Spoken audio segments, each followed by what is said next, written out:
پارا ہے۔ ہندوستان کا ایک ایسا تاریخی ادارہ جہاں ہزاروں کی تعداد میں طلباء خالص دینی تعلیم حاصل کرتے ہیں، جہاں ہر وقت قال اللہ اور قال الرسول کی صدائے بلند رہتی ہے، جہاں کے فضلاء دنیا کے گوشے گوشے میں اسلام کا سچا پیغام پہنچانے میں مصروف ہے۔ ایک ایسی تحریک جس کی شاخیں لاکھوں کی تعداد میں دنیا بھر میں پھیلی ہوئی ہے۔ اب تو آپ سمجھ ہی گئے ہوں گے کہ آج ہم بات کرنے والے ہیں ہم سب کے دلوں کی دھڑکن، مسلمانوں کا دینی مرکز ازہر ہند، مادر علمی ام المدارس دارالعلوم دیوبند کے بارے میں۔ تو ویڈیو میں لاسٹ تک ضرور بنے رہیے گا، کیونکہ آج کی اس ویڈیو میں ہم دارالعلوم دیوبند کے بارے میں وہ تمام باتیں پیش کرنے والے ہیں جن کے بارے میں جاننے کی آپ بھی خواہش رکھتے ہیں۔ تو آئیے شروع کرتے ہیں۔ عالم اسلام کی ممتاز دینی درسگاہ دارالعلوم دیوبند کسی بھی تعارف کا محتاج نہیں ہے۔ یہ ادارہ پوری دنیا میں اسلامی تعلیمات، اسلام کی نشر و اشاعت، اسلامی فکر، اسلام کی ترویج و تفہیم کے لیے مشہور ہے۔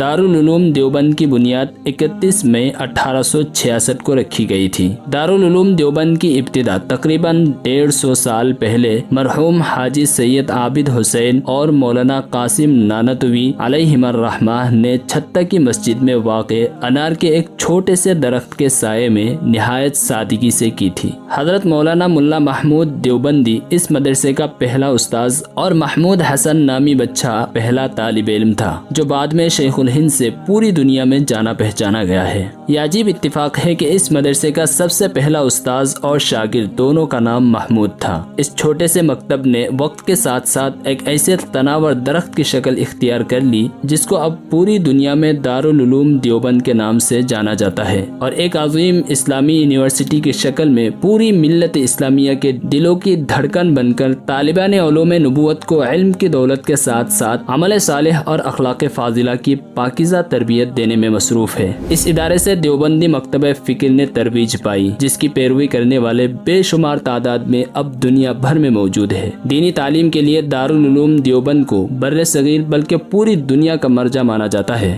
دارالعلوم دیوبند میں ہر سال تقریباً 5000 طلباء تعلیم حاصل کرتے ہیں، جبکہ یہاں خدمت کرنے والے اساتذہ اور ملازمین کی تعداد تقریباً 150 ہیں۔ دارالعلوم نے ایک دینی تعلیمی ادارہ ہونے کے ساتھ ساتھ ملک کی آزادی کے لیے ایک طویل مہم چلائی ہے۔ اس ادارہ سے منسلک سینکڑوں علماء، خاص طور پر شیخ الہند مولانا محمود حسن، مولانا حسین احمد مدنی اور مولانا عبید اللہ سندھی وغیرہ نے ملک کی آزادی میں کلیدی کردار ادا کیا ہے۔ ملک کی آزادی کی جد و جہد میں دارالعلوم دیوبند اور علماء کرام نے جو قربانیاں پیش کی ان کو کبھی فراموش نہیں کیا جا سکتا۔ دارالعلوم کی جانب سے جاری ہونے والے فتوے مسلمانوں کی شرعی رہنمائی کرتے ہیں۔ دارالعلوم کے شعبہ دارالافتاء سے ہر سال تقریباً 7 سے 8 ہزار فتوے جاری کیے جاتے ہیں۔ دارالعلوم دیوبند اسلامی تعلیم کے علاوہ ادب و صحافت کے میدان میں بھی انمول خدمات انجام دے رہے ہیں۔ تاریخی عمارت کی دیوار پر خوبصورت شیشے کے فریم میں طلباء کے ذریعے شائع ہونے والے مضامین اس کی زندہ مثال ہے کہ دارالعلوم دیوبند اعلیٰ معیار کے صحافی بھی پیدا کر رہا ہے۔ اس کے علاوہ یہاں طلباء کی جانب سے 100 سے زیادہ وال میگزین بھی شائع ہو رہے ہیں۔ یہاں زیر تعلیم ملک کی مختلف ریاستوں اور اضلاع کے طلباء اپنے اساتذہ کی سرپرستی